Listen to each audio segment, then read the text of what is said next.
முன்பொரு காலத்தில் காட்டில் மின்மினி பூச்சி ஒன்று வாழ்ந்து வந்தது. அது அங்கும் இங்குமாக சந்தோஷமாக ஆடிப்பாடி சுற்றி கொண்டிருந்தது. ஒரு நாள் காகம் ஒன்று அந்த மின்மினி பூச்சி வருவதை பார்த்து கொண்டிருந்தது. அந்த மின்மினி பூச்சி அருகில் வந்தவுடன் தன் வாயை திறந்து அதை சாப்பிட முயற்சி செய்தது. அந்த காகத்திடம் இருந்து மின்மினி பூச்சி தப்பித்து கொண்டது. அது அந்த காகத்திடம் சொன்னது, "நண்பா, நான் சொல்வது ஒரு நிமிடம் கேள்" என்றது. அந்த காகமும் "என்ன சொல்லு" என்றது. அதற்கு அந்த மின்மினி பூச்சி சொன்னது, "என்னை மட்டும் உண்பதால் உன்னுடைய பசி எவ்வாறு அடங்கும்? என்னை போல் நிறைய பூச்சிகள் இங்கு இருக்கும் இடத்தை உனக்கு காட்டுகிறேன், என்னுடன் வா" என்றது.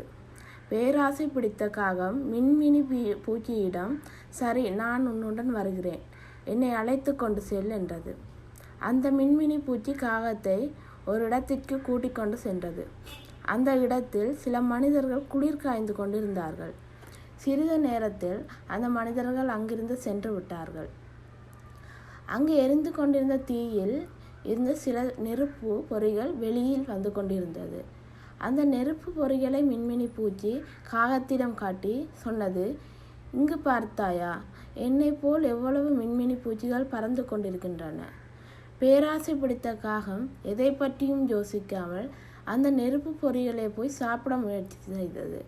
அந்த நெருப்பு பொறிகள் சாப்பிட்ட காகத்தின் வாய் உடனே எரிய ஆரம்பித்து விட்டது. உடனே அந்த காகம் சொன்னது, "இது என்ன பூச்சி?